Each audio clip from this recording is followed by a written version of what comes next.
মালদায় ফের 12 নম্বর জাতীয় সড়ক অবরোধে এসআইআর এর নাম বাদ যাওয়া ভোটাররা সকালে অবরোধ উঠলেও ফের অবরোধ শুরু হয়। বিচ্ছিন্ন উত্তরবঙ্গ ও দক্ষিণবঙ্গের যোগাযোগ। 12 নম্বর জাতীয় সড়ক অবরোধের কারণে উত্তরবঙ্গ এবং দক্ষিণবঙ্গের যে সংযোগ, সেই সংযোগ কিন্তু ইতিমধ্যেই বিচ্ছিন্ন হয়ে পড়েছে।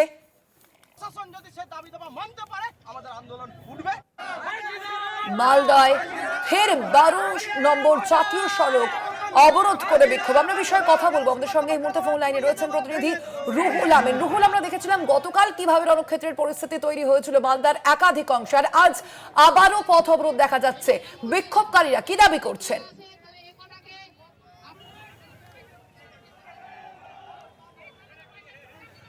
রুহুল, গতকাল আমরা যেভাবে দেখেছি মালদার একাংশে রণক্ষেত্রের পরিস্থিতি সৃষ্টি হয়েছে, আজ আবারও দেখা যাচ্ছে পথ অবরোধ করা হয়েছে। বিক্ষোভকারীরা তাদের কি দাবি?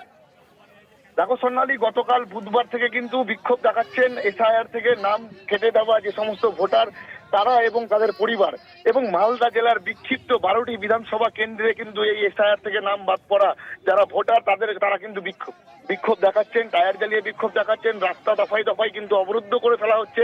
এবং গতকাল রাতে আমরা দেখেছিলাম যে সমস্ত 7 জন বিচারক তাদেরকে কিন্তু কালিয়াচক 2 নম্বর ব্লকে আটকে দেওয়া হয়েছিল, এবং গোটা সকাল থেকে প্রায় 17 ঘন্টা তাদেরকে কিন্তু অবরোধ রাস্তা করা ছিল এবং তাদেরকে আটকে রাখা হয়েছিল।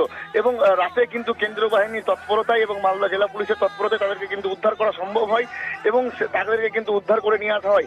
এবং আজকে সকাল 9টা থেকে আবার কিন্তু 12 নম্বর জাতীয় সড়ক মালদার নারায়ণপুর বিএসএফ ক্যাম্প, অর্থাৎ সেই ক্যাম্পের সামনে 12 নম্বর জাতীয় সড়ক অবরুদ্ধ করে কিন্তু বিক্ষোভ দেখাচ্ছেন ভোটার লিস্ট থেকে নাম কাটা ভোটাররা। এবং তাদের একটাই দাবি যে আগে ভোটার তারপরে ভোট, এবং যে সমস্ত পরিবারে যাদের বাবার নাম রয়েছে 2002 এর লিস্টে এবং তাদের পরিবারের নাম কেটে দেওয়া হচ্ছে ইচ্ছা খুশি মতো, কিন্তু কেন্দ্র সরকারের নির্বাচন কমিশন তারা কিন্তু এই কাজ করছে বলে অভিযোগ করছেন তারা।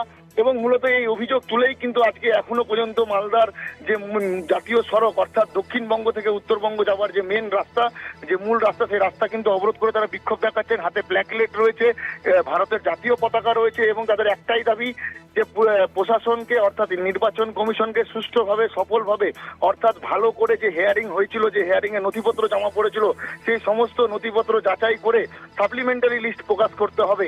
এবং এই দাবি যতক্ষণ না পূরণ হয় ততক্ষণ কিন্তু এই আন্দোলন চলবে। এবং এখনো পর্যন্ত তোমাকে আমি জানিয়ে রাখবো সোনালী, যে দক্ষিণবঙ্গ থেকে রাতে যে সমস্ত নাইট বাস, অর্থাৎ যে সমস্ত যাত্রীবাহী গাড়ি যারা উত্তরবঙ্গে শিলিগুড়ি যান এবং কোচবিহার যান, অর্থাৎ একেবারে যোগাযোগ স্থল যে মালদা, সেখানে কিন্তু আটকে পড়ে রয়েছে। এবং তোমাকে জানাবো মালদার থানা, অর্থাৎ পুরাতন মালদা থানার আইসি এবং অ্যাডিশনাল এসপি মালদা জেলার, তারা কিন্তু এই ঘটনাস্থলে রয়েছে। কেন্দ্র বাহিনীর জওয়ানরা রয়েছে, তাদের সাথে দফায় দফায় কিন্তু কথা হচ্ছে। তবু তারা কিন্তু বিক্ষোভ কিন্তু কন্টিনিউ রেখেছেন এবং তারা কিন্তু বলছেন যতক্ষণ পর্যন্ত নির্বাচন কমিশনারের কোনো আধিকারিক এসে যতক্ষণ প্রতিশ্রুতি না দেন, তারা কিন্তু আন্দোলন চালাবে এবং এই অবরোধ কিন্তু কন্টিনিউ চলবে। সোনালী, ধন্যবাদ তোমায় রুহুল।